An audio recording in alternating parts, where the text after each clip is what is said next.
दोस्तों, अगर आप एसएससी जीडी 2026 का फॉर्म भरने वाले हैं तो रुक जाइए। फॉर्म भरने से पहले यह ऑफिशियल नोटिस जरूर देख लीजिए, वरना एक छोटी सी मिस्टेक भी आपका फॉर्म रिजेक्ट करवा सकती है। मैं इस वीडियो में आपको इस नोटिस के सबसे इम्पोर्टेंट पॉइंट्स बता रहा हूं, जो हर कैंडिडेट को फॉर्म फिल करने से पहले पता होने चाहिए। सबसे पहले डेट्स नोट कर लीजिए।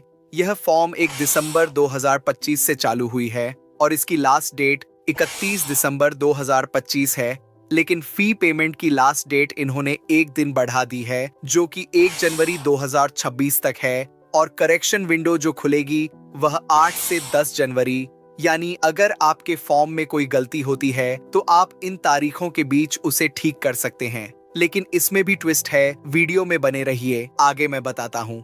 और अगर करेक्शन विंडो मिस किया तो गलती सुधार नहीं पाएंगे, इसीलिए खास ध्यान रखिएगा। अब बात करें एज लिमिट की, तो वो होने वाली है 18 से 23 साल के बीच जो भी कैंडिडेट हैं वह इसे भर सकते हैं, जिसमें कि एससी, एसटी और ओबीसी कैंडिडेट को एक अच्छा एज रिलैक्सेशन भी देखने को मिल रहा है, जो कि एससी, एसटी को 5 साल और ओबीसी को 3 साल का एज रिलैक्सेशन मिल रहा है। अब आते हैं एजुकेशनल क्वालिफिकेशन में, तो यह बहुत सिंपल है। आपको सिर्फ मैट्रिक यानी 10th पास होना चाहिए किसी भी रिकॉग्नाइज्ड बोर्ड या यूनिवर्सिटी से। बात करें सीट्स की, तो इस बार इस वैकेंसी में टोटल 25,487 सीटें हैं। फोर्स वाइज अलग अलग पोस्ट हैं, जैसे BSF, CISF, CRPF, SSB, ITBP, Assam rifles, SSF. तो जो भी प्रेफरेंस देना चाहते हैं उसमें कितनी सीटें हैं वह जरूर देख लें। और फॉर्म में आप जो भी फोर्स प्रेफरेंस देंगे वो बाद में बदल नहीं सकते, तो इस बात का ध्यान रखिएगा। अब आते हैं डोमिसाइल रूल पे, जो कि सबसे इंपॉर्टेंट है। अगर आपको डोमिसाइल का मतलब नहीं पता है तो मैं बता दूं कि डोमिसाइल का मतलब आवास प्रमाण पत्र होता है। दोस्तों, डोमिसाइल का रूल बहुत स्ट्रिक्ट है। आप जिस स्टेट का ऑप्शन फॉर्म में भरोगे, डीवी में वही स्टेट का डोमिसाइल सर्टिफिकेट देना होगा। अगर मिसमैच हुआ तो डायरेक्ट रिजेक्शन हो जाएगा, तो स्टेट ध्यान से सिलेक्ट करे। अब आते हैं फोटो एंड सिग्नेचर गाइडलाइंस पर। फोटो एंड सिग्नेचर इस बार सबसे टफ पार्ट है। यहाँ कुछ मेजर रीजंस दिए गए हैं जिनके कारण फॉर्म रिजेक्ट हो जाती है। देखिए, आपको क्या नहीं करना है।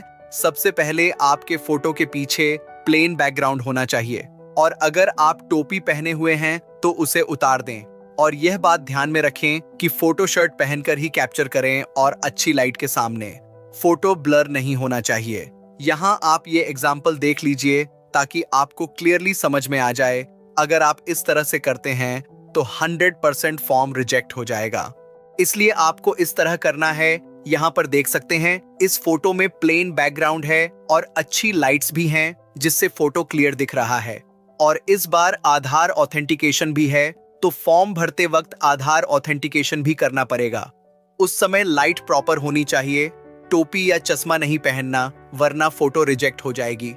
अब आते हैं एप्लीकेशन फी पर। तो एप्लीकेशन फी सिर्फ जनरल ओबीसी मेल कैंडिडेट्स के लिए है, बाकी सभी फीमेल और एससी एसटी कैंडिडेट के लिए फ्री है। और फी एक बार पे हो गई तो रिफंड नहीं मिलेगा। अब जो मैंने आपसे कहा था कि करेक्शन विंडो में एक ट्विस्ट है, वो ये है कि इस बार करेक्शन विंडो में पैसे लगेंगे। पहली करेक्शन के लिए 200 रुपए और दूसरी करेक्शन के लिए 500 रुपए। तो फॉर्म भरते समय ही डिटेल्स सही भरो ताकि एक्स्ट्रा पैसे खर्च न करने पड़े।